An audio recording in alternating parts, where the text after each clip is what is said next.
There's something in space that shouldn't exist, and every time scientists look at it, it gets bigger. That's not clickbait. That's a direct description of an actual anomaly discovered in the cosmic microwave background, the oldest light in the universe.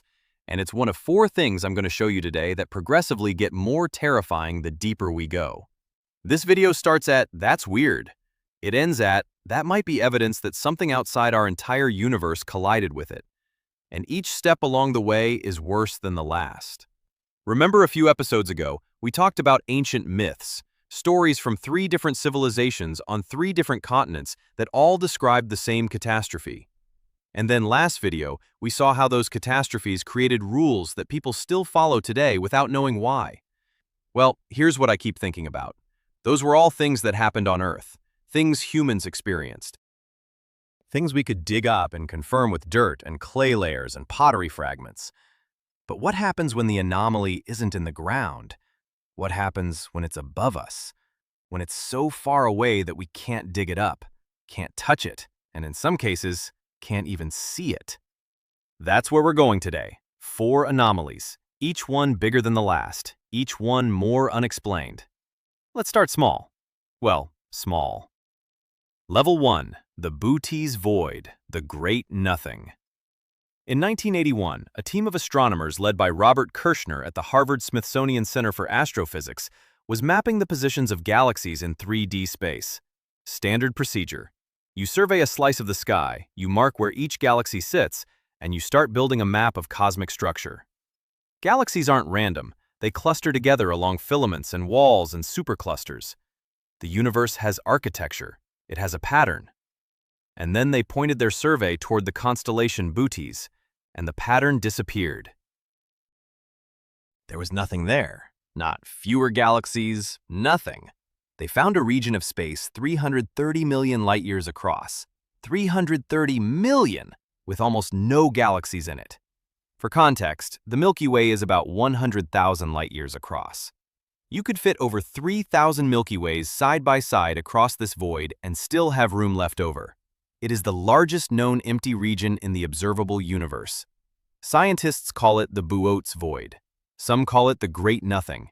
And here's what makes it truly unsettling. Based on our best models of how matter should be distributed in the universe after the Big Bang, a void this large and this empty shouldn't exist. Not like this.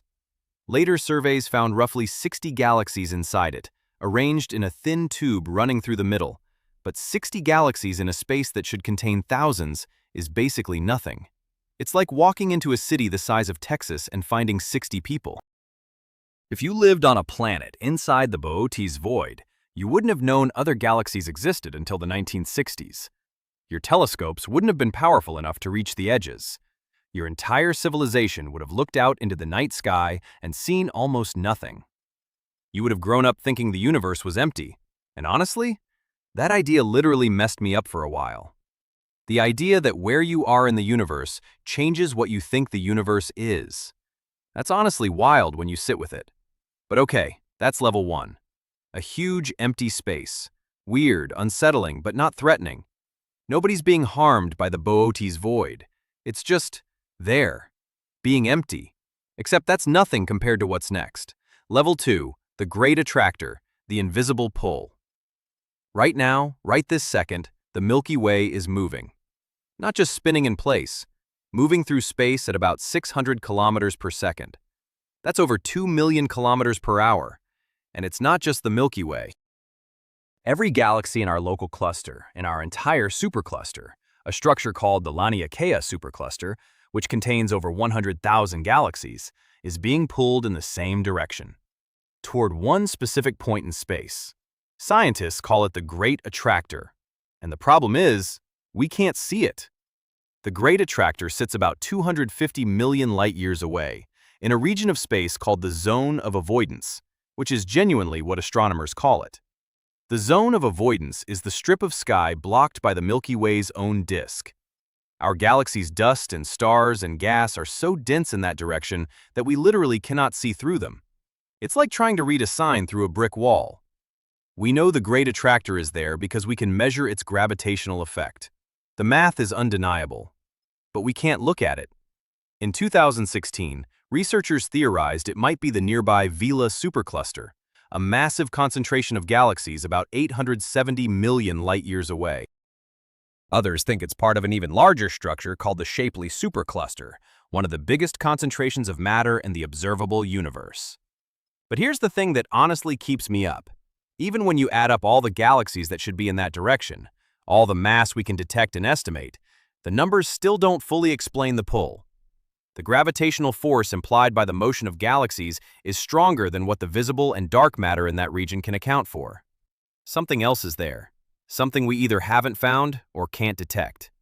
And honestly, that's insane to think about. Now, to be clear, scientists are not worried about this destroying us. The expansion of the universe driven by dark energy is actually pushing galaxies apart faster than the Great Attractor is pulling them together. We'll literally never reach it. But the fact that it exists, that something massive enough to drag 100,000 galaxies toward it is sitting behind a wall we can't see through, is genuinely wild to me. The Boötes Void is a place with nothing in it. The Great Attractor is something so massive that it pulls everything toward it and we can't even see it. Level 1 was empty space. Level 2 is invisible mass. Level 3 is something else entirely. Level 3, the Wow signal. 72 seconds, August 15, 1977. Ohio State University. A radio telescope called the Big Ear is scanning the sky as part of a Search for Extraterrestrial Intelligence, SETI. The telescope is on autopilot. Nobody's sitting there watching. Data prints out on paper in columns of numbers and letters, each one representing the intensity of radio signals coming from different parts of the sky. A few days later, astronomer Jerry Ehman is reviewing the printouts, and he sees something. A sequence. 6EQUJ5. That might look like nothing to you, but in the telescope's measurement system, each character represents intensity. Letters start where numbers end. U is near the maximum the instrument could measure. The signal spiked to a level that was 30 times louder than the background noise of deep space. It lasted exactly 72 seconds, the precise amount of time it would take for a signal source to pass through the Big Ear's observation window as the Earth rotated. Then, it was gone. Ehman circled the sequence in red ink and wrote one word in the margin: Wow. And that signal, the Wow signal, has never been explained. Here's what I mean by never explained. Immediately, researchers ruled out terrestrial sources. The signal came from the direction of the constellation Sagittarius. It was at 1420 MHz, the exact frequency emitted by neutral hydrogen atoms, the most abundant element in the universe. This is significant because SETI researchers had theorized for years that if an alien civilization wanted to transmit a signal that we'd be guaranteed to detect, they would use 1420 MHz, because they'd know we'd be listening on that frequency. It's the one frequency every radio astronomer in the universe has a reason to monitor.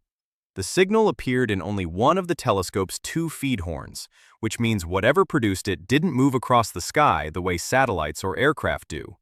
It was narrowband, extremely focused on one specific frequency, which is not how natural radio sources typically behave. Natural sources are broadband. They spread across frequencies. This was like a laser beam of radio waves. And then it vanished. Ehman and his colleagues searched the same region of sky dozens of times afterward. Nothing.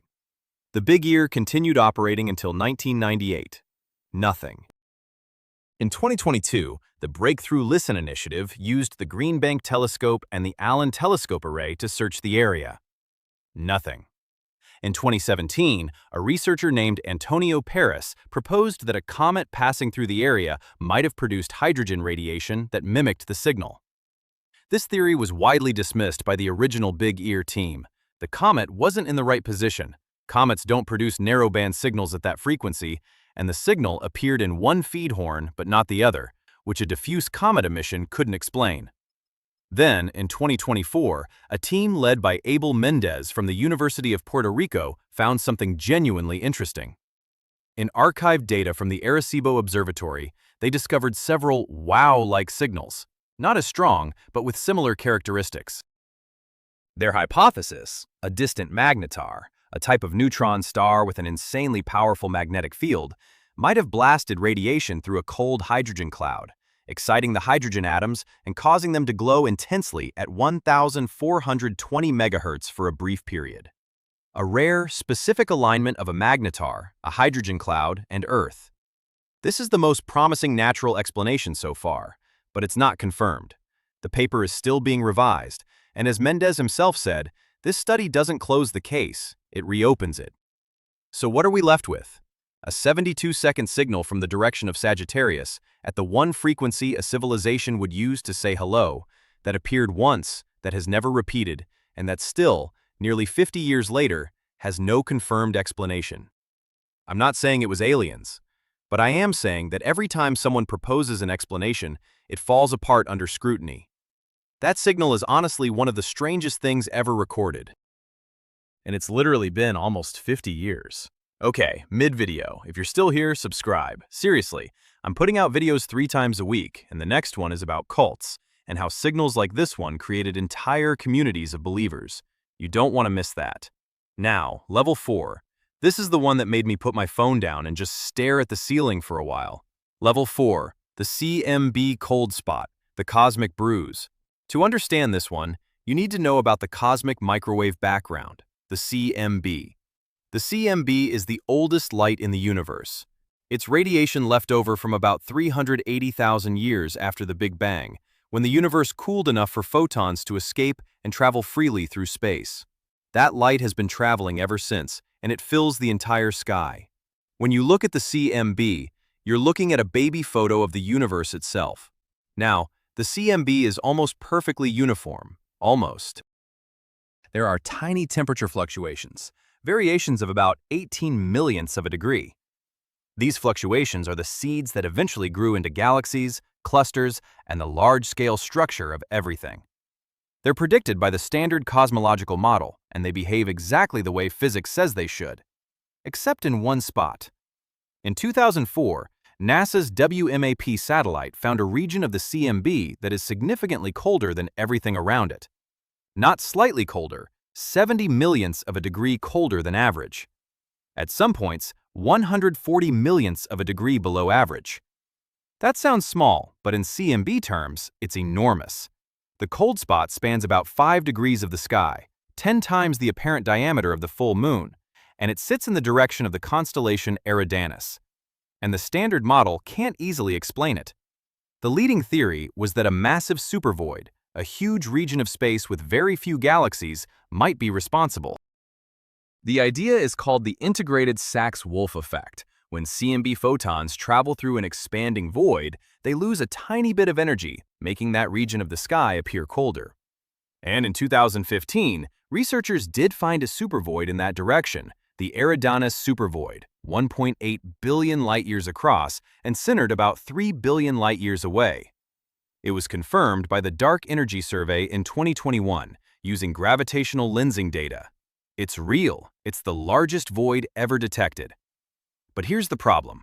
When scientists ran the numbers, the Eridanus supervoid can only explain about 10 to 20% of the observed temperature dip. It's not big enough. It's not empty enough. The void is real, but it's not the answer. Or at least, not the whole answer. And this is where it gets honestly insane. Physicist Laura Mersini-Houghton proposed an alternative explanation. She suggested that the cold spot isn't caused by a void at all. It's a bruise. An imprint left by a collision between our universe and another one. In certain models of eternal inflation, the early universe didn't just expand smoothly, it bubbled. Like a pot of boiling water where each bubble is a separate universe. And sometimes, 2 bubbles collide before inflation separates them forever. If that happened, if another universe bumped into ours in the first fractions of a second after the Big Bang, it would leave a mark, a cold region, an anomaly in the oldest light. Mersini-Houghton described it as the unmistakable imprint of another universe beyond the edge of our own. Now, I want to be clear. This is a hypothesis. It has not been proven. Many cosmologists are skeptical. The supervoid explanation, while insufficient, hasn't been fully ruled out. Other theories exist. cosmic textures, statistical flukes, even the thawing of a cosmic string loop. The CMB Cold Spot is an active area of research, and the ESA's Euclid mission is expected to provide data that could help resolve it. But the fact that another universe hit ours and left a bruise is a serious, published, not yet ruled out scientific hypothesis. That blows my mind. We went from, there's a big empty space, to something invisible is pulling all galaxies toward it, to a 72-second signal from deep space has no explanation, to there might be a scar from a collision between universes in the oldest light that exists. That's the escalation. The pattern. And here's what ties this whole series together. Every single video we've made so far has been about the same thing, things that shouldn't be there, but are. Myths that turned out to be real because we found the flood sediment. Daily rules that turned out to be survival tactics because we traced them back to plagues and assassinations. Brain glitches that turned out to be evolutionary leftovers from a world that doesn't exist anymore. And now, anomalies in the fabric of the universe itself that our models can't explain. The pattern is always the same. Something seems normal. You dig deeper, and it gets progressively more unsettling the closer you look. And here's what's crazy. These anomalies in space? Some people don't just study them. Some people literally worship them. The Wow signal alone has inspired entire communities who believe it was a message. Not just people posting theories online. Organized groups, networks, people who've built belief systems around the idea that something out there is trying to communicate. Communities that are still active today. That's Monday's video, cults, and how they start with something just weird enough to be true. If you want to see how a 72-second radio signal can become a religion, subscribe. Drop a comment telling me which anomaly messed with you the most. For me, it was the cold spot.